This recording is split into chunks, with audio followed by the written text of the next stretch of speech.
A paz do Senhor, jovem. Lição número 9. Autenticidade e julgamento alheio. Vivemos hoje numa época que todo mundo julga todo mundo. Mas será que nós estamos em posição de julgar alguém? Nesta aula eu vou falar a respeito deste negócio. Para esta aula, os louvores sugeridos 4, 33 e 153.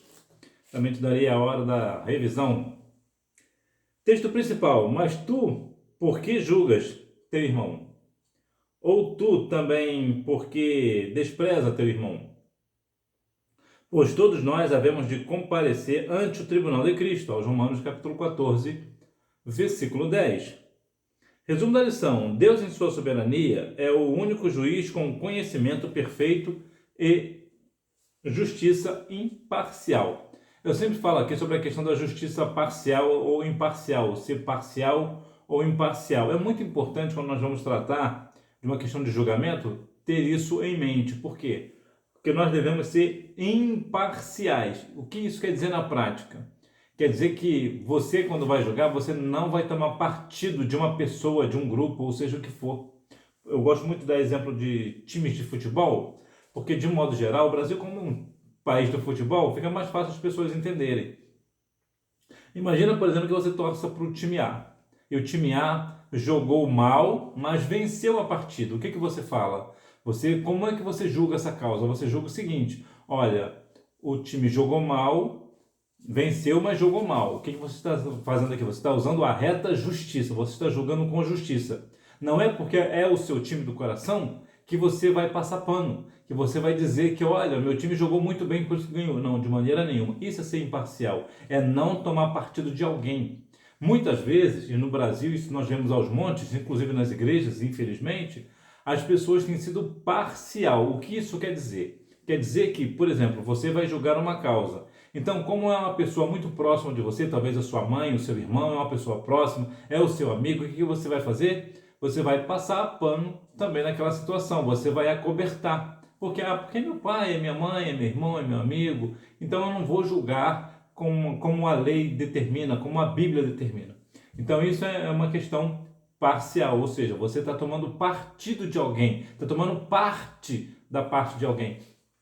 Então a questão aqui principal é: Deus ele é imparcial. O que isso quer dizer? Independente de quem seja, ele vai julgar imparcial, ou seja, ele vai usar com uma reta justiça, como diz lá João 7,24, né, que fala sobre a questão da reta justiça, né, que nós devemos julgar pela reta justiça. João capítulo 7, versículo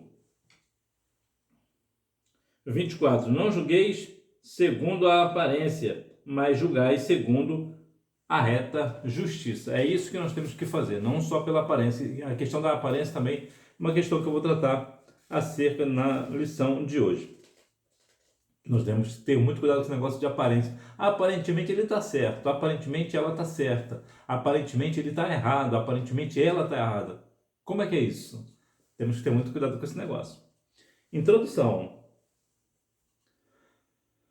Tiago nos exorta que todo e qualquer julgamento pertence exclusivamente a Deus. Então, vamos refletir a respeito da natureza do julgamento dos homens, a soberania de Deus como o único juiz, e a necessidade de praticar a humanidade e a compreensão nas relações interpessoais.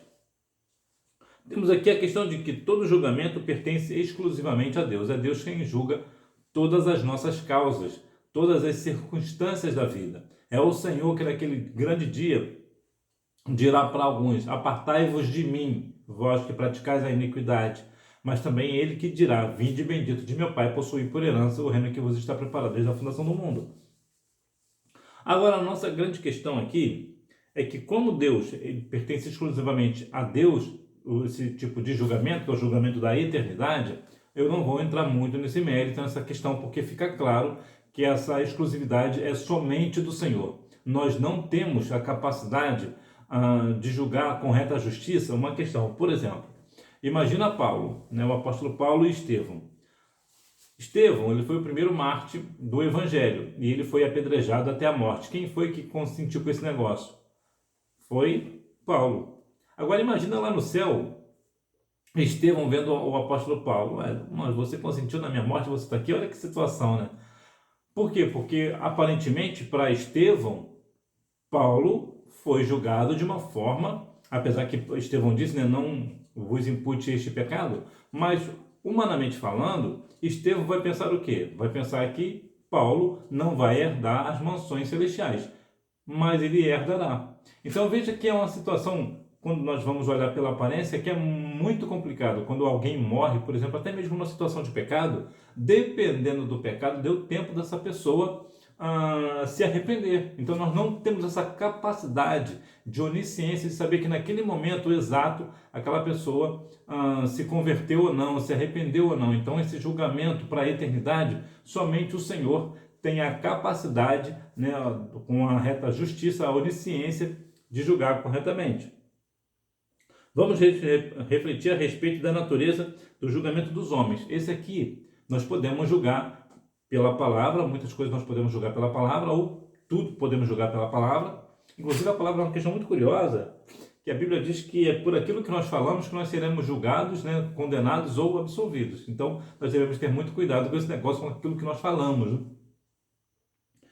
E a sabedoria de Deus como único juiz. Sim, o Senhor, ele é o único juiz, principalmente aqui na questão da eternidade. E a necessidade de praticar a humildade e a compreensão nas relações interpessoais. Essa praticar a humildade e a compreensão dos demais é uma questão fundamental que fará toda a diferença na sua vida. Ou seja, independente de como a pessoa foi julgada, se foi julgada culpada ou inocente, você tem a humildade de compreender as circunstâncias pela qual aquela pessoa foi julgada e compreender também a situação dela, o porquê que ela fez, né? Que para tudo possivelmente há uma explicação, né? Ou melhor, nem tudo, né? Mas as grandes questões da vida há sempre uma questão específica, né? Uma razão. A natureza do julgamento humano, cuidado com a precipitação. Muitas vezes julgamos precipitadamente uma pessoa sem conhecer todos os fatos. Esse julgamento pode nos levar a cometer injustiças. Eu vou te falar uma questão aqui, para se falar sobre essa questão aqui. Por exemplo, imagine que na sua família tem uma pessoa que tem o hábito de assaltar a geladeira.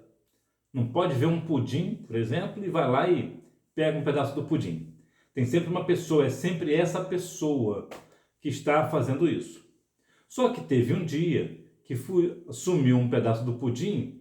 Qual é a primeira coisa que vocês vão pensar? Ah, foi fulano, porque ele que tem essa mania, ou é ela que tem essa mania de assaltar a geladeira e comer um pedaço do pudim.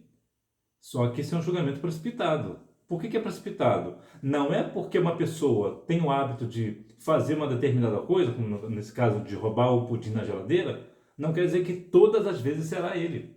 Então, ou essa pessoa, né? Então, é muito delicado, é muito importante que nós devemos compreender que nós devemos julgar realmente não precipitadamente, né? Se precipitar, não, se todas as vezes sempre essa pessoa que pega o pudim, então dessa vez também foi ele que pegou. Pode não ter sido. Pode ter sido? Claro, pode ter sido. Mas pode não ter sido. Então, é muito importante, é de muita relevância que nós devemos ter cuidado na nossa precipitação, né? Nós somos precipitados na hora de julgar, principalmente quando nós vamos julgar os demais, né? Quando nós vamos julgar nós mesmos, nós queremos uma reta justiça, fazer isso e fazer aquilo. Mas quando nós vamos julgar as pessoas alheias, o que nós fazemos? Não, sempre ele que pega esse pudim, então certamente foi ele também, mais uma vez foi ele. Não, isso é julgar precipitadamente. Temos que ter cuidado neste negócio, né? Como, por exemplo, difamar, né? Pessoas ausentes que não podem se defender das injúrias, né? Como é o caso da pessoa que pegou o pudim. Ele não está presente, então nós precipitadamente falamos que é ele e ele não está presente. Ou seja, nós estamos aqui cometendo dois erros. Primeiro, julgar sem prova. E segundo, estamos julgando uma pessoa sem ela estar presente. E isso é ser desleal. Nós estamos sendo desleal com esta pessoa. E o cristão não deve agir desta maneira.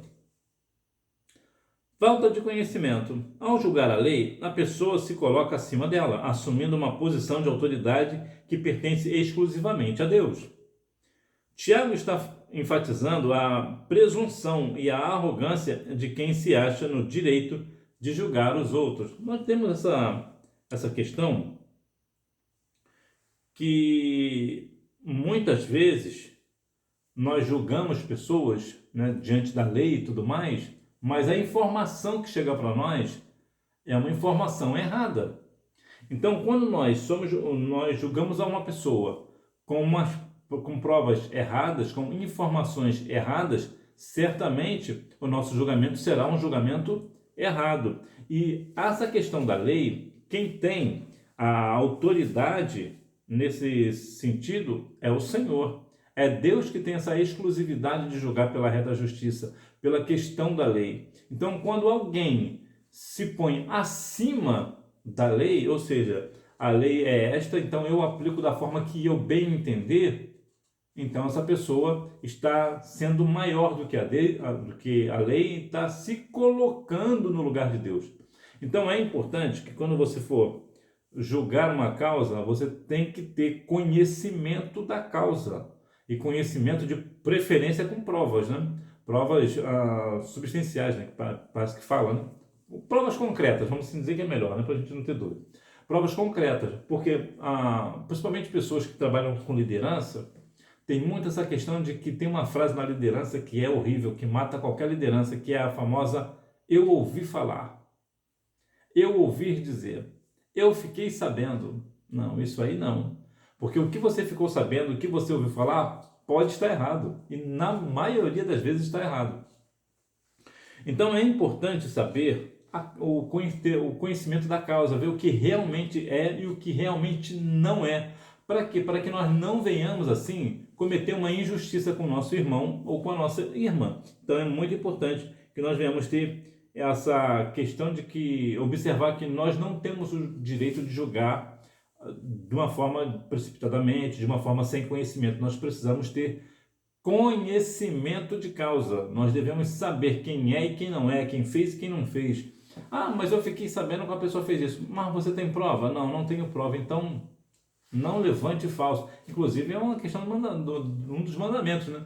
Não direi falsos testemunhos. Então, muitas pessoas hoje na igreja estão se deteriorando, estão sendo acabadas justamente porque são julgadas de forma equivocada. Então, é importante. Eu lembro de um caso, eu não sei se o caso é verídico, né, mas eu acho um caso assim que me despertou muito essa questão de conhecer a causa, que tinha um pastor que era um pastor muito sério, era um pastor idôneo, todo mundo gostava daquele pastor. E o que aconteceu? Uma mulher chegou acusando ele que ela tinha relações íntimas com ele, ou seja, ele estava em adultério com aquela mulher. E ele pisou firme que não. Aí essa mulher disse, mas eu tenho prova. Qual é a prova que você tem?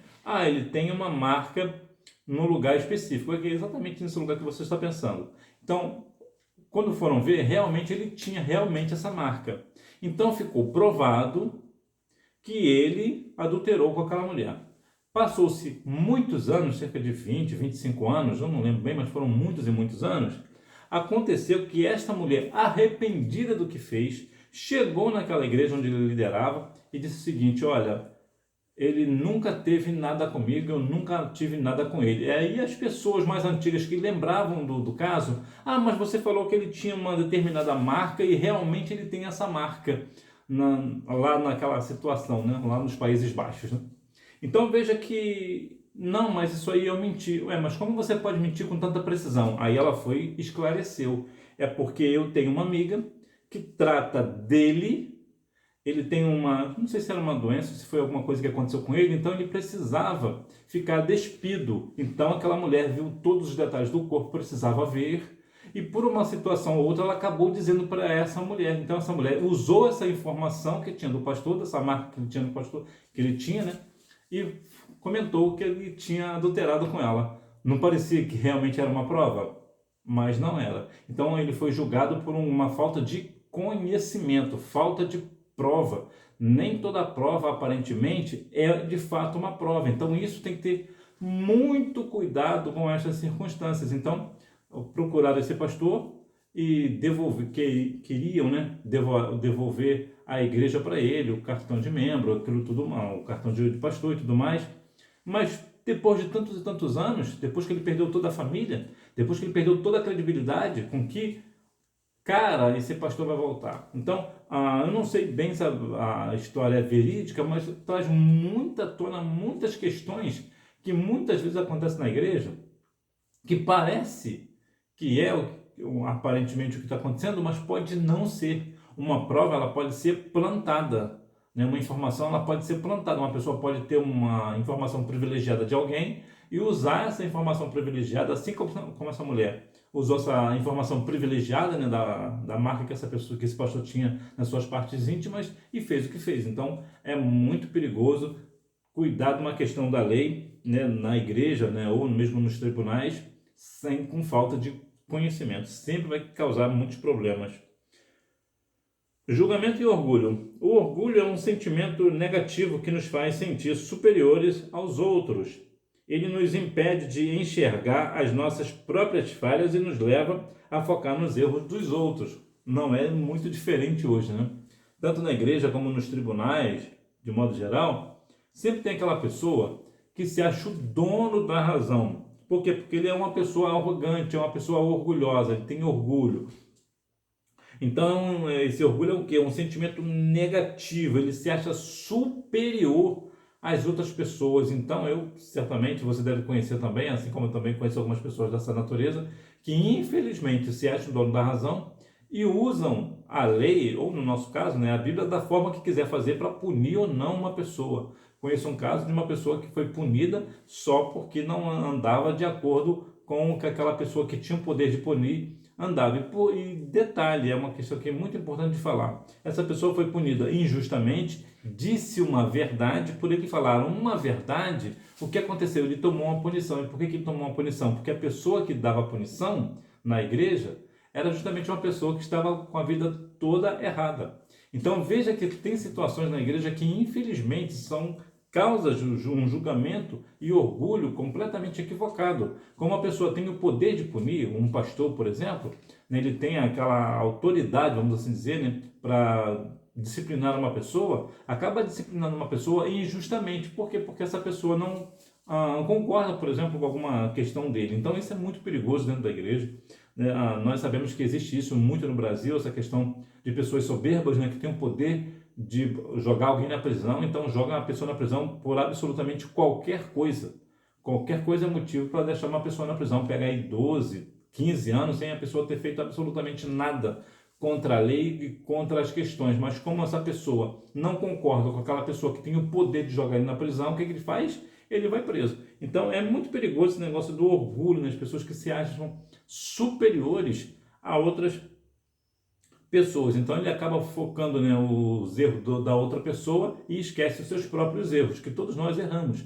Então quantas vezes você verá aí juízes, por exemplo, que muitas vezes são presos em flagrante porque estão fazendo algo que não deveria. Ele é uma pessoa que devia estar julgando pela reta justiça, mas julga segundo a visão política, julga segundo as questões interpessoais, ou seja, interpessoal quer dizer o seguinte, de modo geral, eu tenho uma diferença com uma determinada pessoa, né? Eu não gosto dessa pessoa e eu tenho o poder de botar ele na prisão, então o que eu faço? Qualquer coisa que ele faz, eu vou lá e boto ele na prisão. Ou seja, foi uma questão interpessoal, foi uma relação interpessoal. Foi porque eu não gosto dessa pessoa, por isso eu tranquei ela na cadeia. Então veja que isso acontece infelizmente, né, nos tribunais do Brasil e infelizmente também está acontecendo muito nas igrejas do Senhor. Isso não é de Deus, Deus não está nesse negócio. A soberania de Deus como único juiz, Deus conhece tudo. Tiago 4,12 afirma que há um só legislador e um juiz que pode salvar e destruir. Tu, porém, quem és? Que julgas a outrem? Deus é o único que possui conhecimento perfeito, onisciência de todas as situações e das intenções dos corações humanos. Essa intenção do coração é muito interessante, porque muitas pessoas falam muitas coisas, mas está pensando, na verdade, uma outra coisa. Quantas vezes, né, vemos situações, pessoas, né, principalmente as meninas, né, são muito reféns dessa questão, né? O homem chega, né, falando palavras bonitas e tudo, mas na verdade a intenção do coração dele é outra completamente diferente. Então, nessa questão do julgamento também vem essa questão de que Deus conhece todas as coisas. Jeremias 17:9 nos diz que Deus sonda o coração.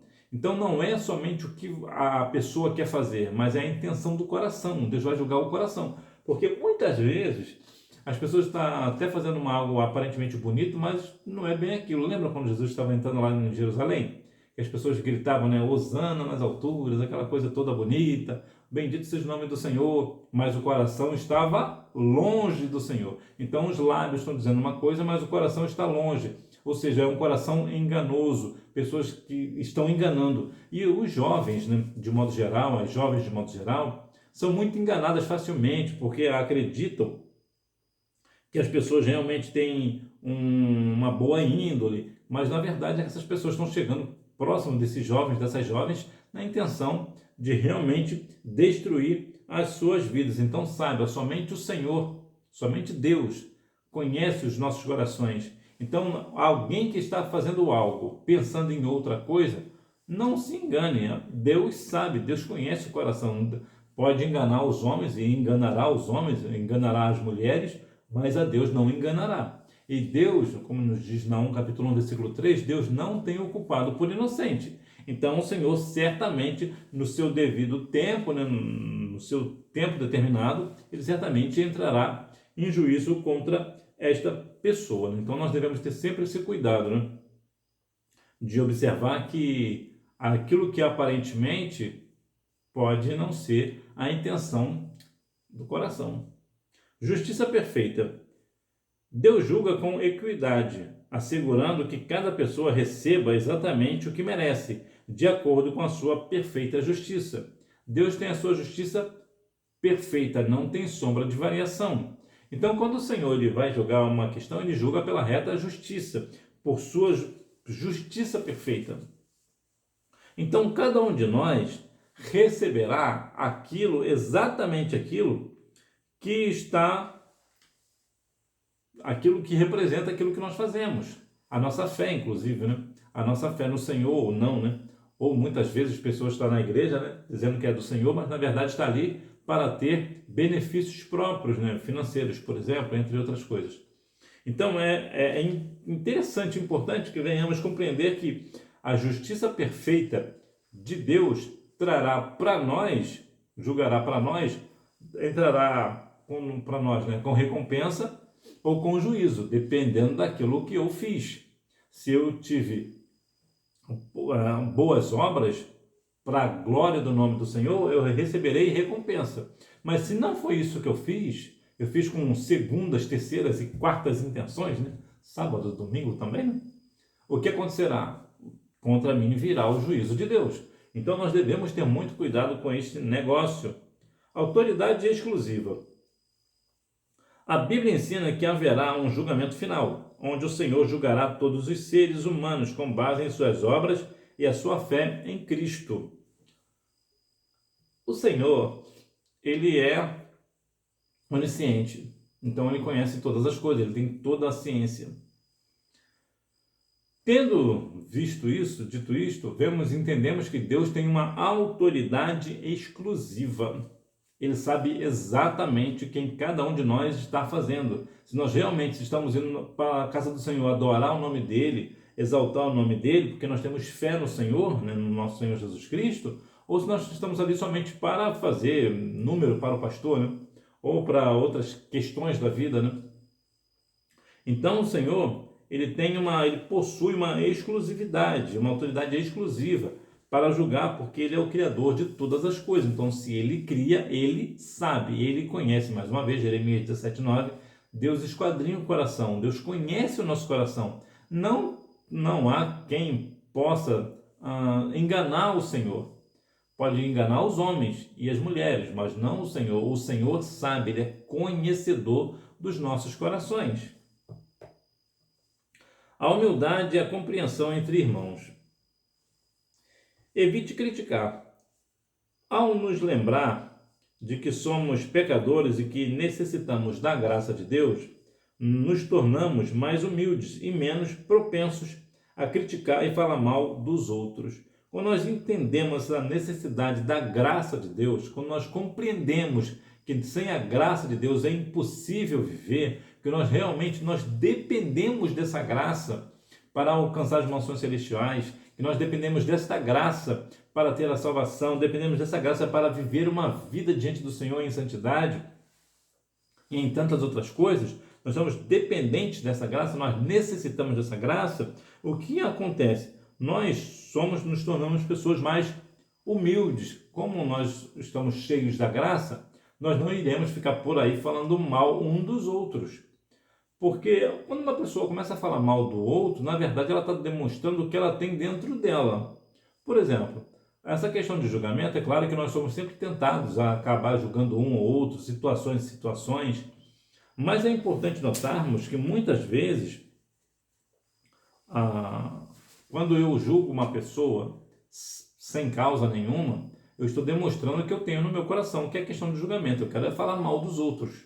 Então, quando eu tenho a graça do Senhor na minha vida, quando eu tenho a humildade de reconhecer que sem a graça de Deus eu nada sou, o que eu tenho no meu coração? Eu estou cheio da graça. Como eu estou cheio da graça, eu não vou ficar falando mal de um e de outro. Eu terei o que? Graça. Eu terei o que? Eu terei a bondade no coração. Então, é importante que nós venhamos compreender que quando nós somos humildes, nós somos propensos a criticar e falar menos mal, né? Nós falamos a nossa ideia assim, quanto mais graça você tiver, menos você fala mal dos outros. E quando você fala mal de alguém, na verdade, quando eu falo mal de alguém, o que acontece? Sou eu quem fico mal na situação, na verdade. Porque, por exemplo, se eu estou conversando com você, eu chego para você e falo mal de alguém para você, significa dizer que quando eu não estiver na sua presença, eu posso também falar mal de você. Então, quando nós entendemos esse negócio, nós começamos a olhar o lado bom das coisas. Já falei aqui outras vezes, né? Eu tive um pastor que ele falava sempre o lado bom da coisa, né? Das circunstâncias, né? Ele sempre falava o lado melhor. É claro que quando nós estávamos à parte, né, ele sempre falava, não, eu falei aquilo e é verdade, mas também tem esse outro lado, né? Por quê? Por que ele fazia isso? Ele estava mentindo? Não, ele não estava mentindo. É porque tem circunstâncias na igreja. Eu vou te dar um exemplo bem prático. Eu ouço muitas pessoas, por exemplo, quando vai fazer uma festividade de um grupo, por exemplo, de jovens, por exemplo. O líder, né, fala muito isso, né? Não foi muita luta, mas nós conseguimos fazer essa festividade para a glória do nome do Senhor. Nós tivemos problemas, aí começa a falar, né? Com o uniforme, que os jovens não concordavam com o uniforme. Nós tivemos problemas com as cadeiras, nós tivemos problemas com isso, com aquilo. Para que vai se falar isso numa festividade? Isso é desnecessário. É extremamente desnecessário. O que esse pastor fazia? Graças a Deus, mais uma festividade para a glória do nome do Senhor, e vamos ouvir alguém, vamos ouvir um grupo tal, tá alegre.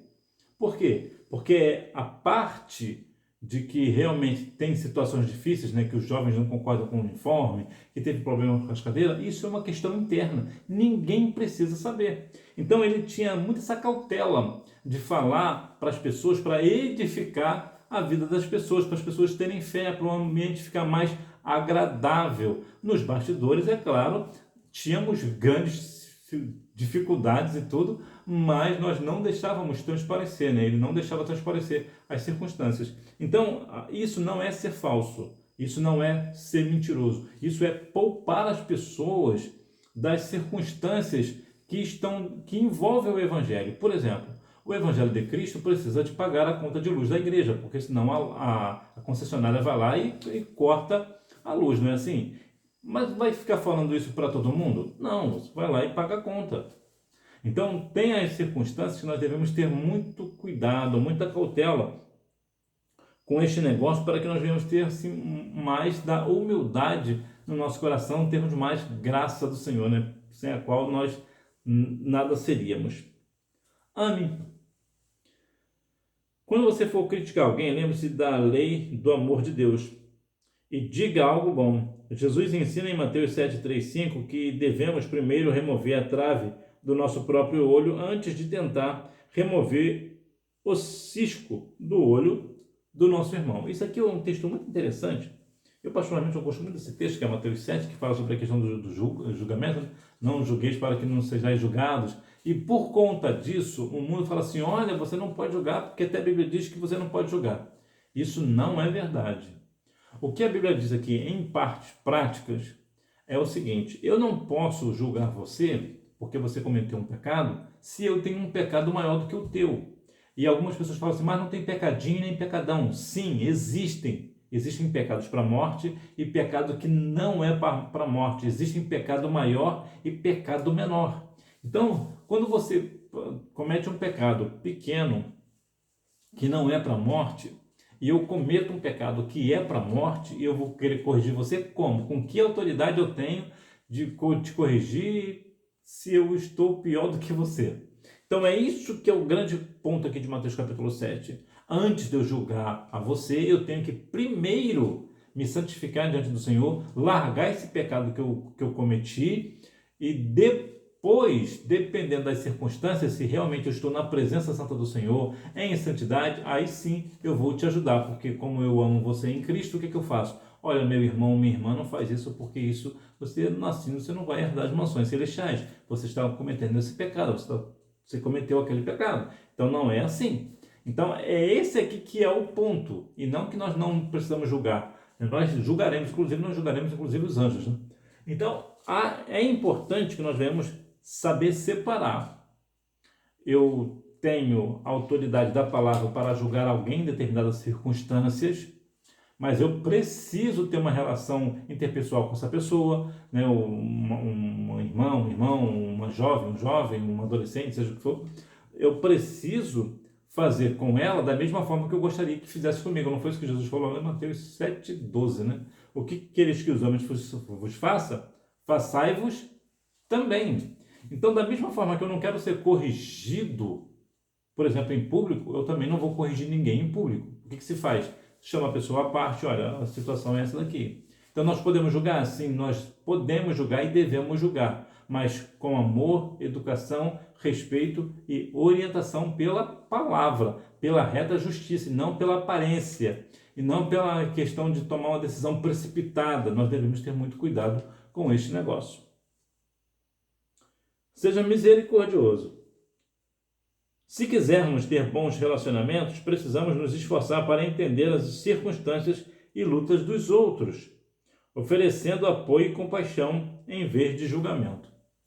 Há circunstâncias de julgamento pela qual nós não devemos julgar, nós devemos ter cuidado, porque a pessoa já está numa situação delicada, já está, por exemplo, querendo ir para o mundo, porque ela cometeu algo que ela sabe que cometeu. Todo mundo sabe que ela cometeu. Você vai lá, eu vou lá e continuo julgando? Não, de maneira nenhuma, ela já sabe. A pessoa sabe, ela está ciente. Então, o que ela quer é o quê? Ela quer um ombro amigo, ela quer uma pessoa pela qual ela possa se abrir e dizer por que às vezes existem situações, pecados ou erros, dependendo das circunstâncias, que existe uma explicação plausível. Não é que vai justificar o erro, mas vai explicar. Então, quantas vezes nós deixamos de ser misericordiosos porque queremos ser o dono da razão? Porque um irmão, uma irmã cometeu um pecado, então nós vamos fazer o quê? Nós vamos esmagar a cabeça dessa pessoa mesmo. Em vez de nós estendermos a mão para essa pessoa e ajudar essa pessoa para deixar aquele pecado e dar-lhe uma questão, um apoio espiritual, nós vamos fazer o quê? Nós vamos lá e batemos ainda mais. Isso só vai levar a pessoa para o mundo. Então nós devemos viver o quê? Uma vida de misericórdia. Ou seja, o que é misericórdia, né? Só para te lembrar, é quando uma pessoa merece um castigo, mas esse castigo não é aplicado. Ou seja, você viu que a pessoa está no erro. Então essa pessoa merece um castigo? Sim, ela merece. Merece uma punição? Sim, merece. Mas você não aplica. O que é isso? Isso é misericórdia. Então o que você faz? Você fala com essa pessoa com carinho, com respeito, com educação. É claro que existem circunstâncias pelas quais nós devemos ter muito cuidado, porque essa questão de pecado, enquanto está dentro da linha do pecado, é algo mais fácil de tratar. É mais fácil. O problema é quando, ao invés de ser um pecado, é um crime. Aí é mais complexo. É muito mais difícil de lidar com situações que configura um crime, por exemplo. Então, nesse caso, ter misericórdia, você pode até se comprometer e ser conivente, dependendo das circunstâncias, essa pessoa pode ir para a prisão porque cometeu aquele crime e você pode ir para a prisão também porque você está conivente com ela. Então, essas questões é muito difícil de, quando é na questão do crime, né, a pessoa cometeu um crime, o crime, claro, né, se é crime, é pecado, mas nem todo pecado é crime. Então, quando uma pessoa comete um crime, então, o que vai se fazer? Né? Então, é uma situação bem delicada nesse sentido. Então, nós devemos ter muito cuidado com essa questão do julgamento alheio, nós devemos ser muito autênticos para isso. E outra questão importante sobre o julgamento é, eu estou em posição de julgar? Por exemplo, se o meu irmão ou uma tia minha, por exemplo, ela cometeu um pecado, eu posso julgar ela? Não, eu não posso. Por que eu não posso julgar minha tia? Porque ela é minha tia. Então, o que acontece? Há conflitos de interesse. Então, é claro, ela sendo minha tia, é claro que eu vou poupar ela. Eu vou poupá-la. Então, eu não estou agindo com reta justiça. Então, nesse sentido, eu preciso que uma outra pessoa julgue no meu lugar. Então, nós devemos ter muito esse cuidado também. Dependendo do grau de amizade que eu tenho com uma pessoa, ele é muito meu amigo, meu melhor amigo, por exemplo, e ele cometeu um pecado, eu não posso julgar ele. Por quê? Porque como ele é o meu melhor amigo, eu vou julgar ele de uma forma mais branda, não é assim? Da mesma forma também é uma questão, se eu tenho, né, graças a Deus eu não tenho, mas digamos que eu tenho uma pessoa que eu tenho muita diferença, eu não gosto dessa pessoa. Ela está na igreja, mas eu não gosto dela. E eu tenho que julgá-la, também não é bom que eu julgue. Por quê? Porque também haverá conflitos de interesse. Como eu já não gosto dessa pessoa, eu vou aproveitar que eu tenho a caneta na mão, eu tenho tudo a meu favor, eu tenho o poder, né, vamos assim dizer, de disciplinar essa pessoa, de tirá-la em comunhão, por exemplo, e vou fazer o quê? Eu vou aplicar uma questão assim muito desigual, vou ser injusto com ela. Por quê? Porque eu não gosto dela, estou trazendo para o pessoal. Então, há questões de julgamentos que nós não devemos julgar. Por quê? Porque nós não estamos em posição. Né? Nós não temos o direito de julgar. Por que não? Porque é uma pessoa da minha família, é minha avó, é meu avô, é minha mãe, é meu pai, né? É meu irmão, é minha tia, é meu tio. Então não é justo que eu julgue essa pessoa. Por quê? Porque como é da minha família, né? E o sangue grita, né? A família grita, não adianta. Nós vamos ter uma tendência de ser parcial, ou seja, como é da minha família, eu não vou aplicar aqui uma disciplina, ou não vou aplicar isso, eu vou passar pano e vou absolver. Então isso não é justo, da mesma forma como uma pessoa que, mais uma vez, eu não tenho, graças a Deus, há até alguém que possa ser meu inimigo, mas graças a Deus eu não sou inimigo de ninguém, mas pode ser que eu tenha uma inimizade com uma pessoa muito grande, então eu quero me vingar dela por alguma razão, ou uma outra circunstância. Então o que eu faço? Eu aproveito e faço o quê? E dou uma disciplina pesada para essa pessoa. Eu estou sendo injusto? Não, estou sendo injusto. Então há circunstâncias do julgamento que às vezes nós não estamos em posição para julgar. Conclusão. Ao evitar a condenação e promover a misericórdia, refletimos a verdadeira autenticidade cristã e caminhamos mais próximos do coração de Deus, que possamos praticar a graça e a compaixão, deixando o julgamento para aquele que é verdadeiramente digno e capaz de exercê-lo. Ou seja, Deus ele é capaz de exercer todo o julgamento, e o Senhor Deus, ele em todos os julgamentos, em todas as circunstâncias, ele sempre será perfeito. A sua justiça é perfeita. Para aquela pessoa que teve fé no Senhor, que aceitou a Cristo como Salvador e praticou boas obras, para essa pessoa terá recompensas. Mas para aquela pessoa que agiu de forma errada, contra Deus, que praticou abominações ao Senhor, que não creu em Cristo, que duvidou de Jesus, então essa pessoa também terá uma justiça perfeita. E qual será a justiça para essa pessoa? Exatamente isso, a perdição eterna. Por quê? Porque Deus é perfeito para todo, tanto para julgar, não há ninguém perfeito como o Senhor. Então nós devemos estar como? Né? Ter autenticidade com um julgamento alheio. Né? Nós devemos ter cuidado com essa questão de julgamento. Por quê? Porque para a questão eterna, somente o Senhor pode e tem autoridade exclusiva para julgar. Nós não podemos de maneira nenhuma, olha, fulano de tal morreu ali e foi para o inferno. Nós não podemos, nós não temos essa autoridade. Por quê? Porque a questão da aparência, né? Aparentemente, ele morreu de uma forma de pecado, e esse pecado não é um pecado para a morte, mas você estava lá. Você sabe se no último momento da vida essa pessoa se arrependeu? Não, você não sabe, eu também não sei. Então nós não podemos julgar. Então, por quê? Porque é uma questão aparente, né? E também é uma questão precipitada. Então nós devemos ter muito cuidado com essas questões. Ou seja, em resumo, nós podemos e devemos julgar pessoas segundo a palavra aqui na terra, né? O irmão, a irmã, dependendo das circunstâncias, não havendo conflitos de interesse. Agora, questão, até porque nós julgaremos até mesmo os anjos. Agora, em questão de eternidade, somente o Senhor tem a exclusividade para julgar se aquela pessoa está salva ou não. Nós não temos essa autoridade. Hora da revisão. Número 1, o orgulho e a cobiça. Número 2, o julgamento humano é frequentemente influenciado pelo orgulho. Número 3, o orgulho é um sentimento negativo que nos faz sentir superiores aos outros. Número 4, Deus é o único que possui conhecimento perfeito, onisciência, de todas as situações e das intenções dos corações humanos. Por essa razão, somente Ele tem autoridade para julgar, salvar e destruir. Número 5, revelam o caráter de Cristo em nós. Sobre essa questão aqui que o Senhor tem a autoridade para destruir, não é que Deus vai destruir uma pessoa. Né? Nós sabemos que a alma, ela não morre. Então, quando a lição fala que de destruir, que Deus pode destruir uma pessoa, por exemplo, é uma da ideia, né? Mas a ideia de que essa pessoa irá para a perdição eterna.